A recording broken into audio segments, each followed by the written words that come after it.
Affaire Ousmane Sonko, le Sénégal s'enflamme. 2 ans de prison ferme pour corruption de la jeunesse. Le jugement infligé le 1 juin à Ousmane Sonko, éminemment politique, a enflammé le Sénégal, où des affrontements ont fait au moins 15 morts.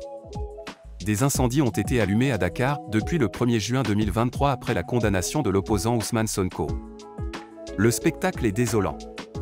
Difficile de trouver un autre mot pour qualifier la pluie de violence qui s'est abattue sur le Sénégal après le délibéré du procès intenté contre Ousmane Sonko par l'ex-employé d'un salon de massage, Adji Sarr, qui a accusé l'opposant de viol répété et menace de mort sur sa personne.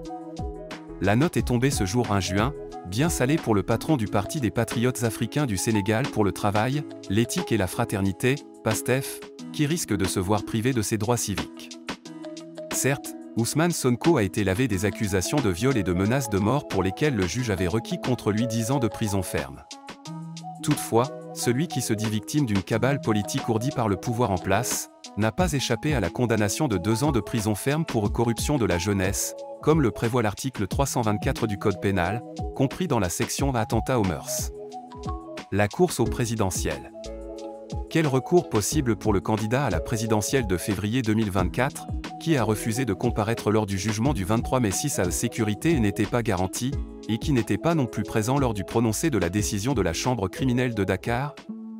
En dehors d'un règlement politique ou d'une situation autre que judiciaire, presque rien d'autre ne s'offre à Ousmane Sonko comme porte de sortie sans dégâts, vu qu'il a été jugé par contumace selon le droit sénégalais, le pourvoi en cassation n'est pas ouvert aux contumax, tel que l'indique l'article 362 du Code de procédure pénale, à moins qu'Ousmane Sonko ne se constitue prisonnier.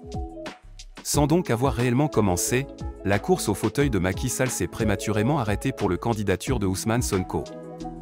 Appel à la mobilisation. Ousmane Sonko, conscient que son salut ne peut désormais venir que de la rue, avait bien conditionné ses militants, les appelant à se mobiliser comme un seul homme pour faire face à Macky Sall. Aussitôt le verdict tombé, et parce que Ousmane Sonko peut être arrêté à tout moment, Dakar et d'autres villes du pays de la Teranga ont commencé les manifestations, affrontements violents, courses-poursuites en règle entre manifestants et forces de l'ordre, saccage de biens privés et publics, pneus et autres objets brûlés, barrage de voies, fermeture d'écoles, etc. Comme si elle avait senti le roussi pour son maire, la ville de Ziguinchor dont Ousmane Sonko est maire, elle, avait pris de l'avance dans les manifestations violentes. Les autorités sénégalaises ont pris plus des mesures de maintien de l'ordre, ils ont procédé à la restriction de l'accès à l'Internet, notamment aux réseaux sociaux comme WhatsApp, Facebook, Twitter, YouTube, Instagram. Une décision qui donne des allures de régime de dictature au pays régulièrement cité comme un exemple de démocratie sur le continent africain. De toute évidence, pour une histoire de fesses, tout peut basculer au Sénégal, qui jusque-là frôle le pire sans jamais franchir le Rubicon. D'où viendra cette fois-ci le sauveur du pays d'hospitalité et de tolérance? Des intérêts égoïstes. Un Sénégal qui abrite actuellement, et paradoxalement est-on tenté de dire, le dialogue national engagé par le pouvoir, qui rencontre le contre-astérisque dialogue organisé par les forces vives.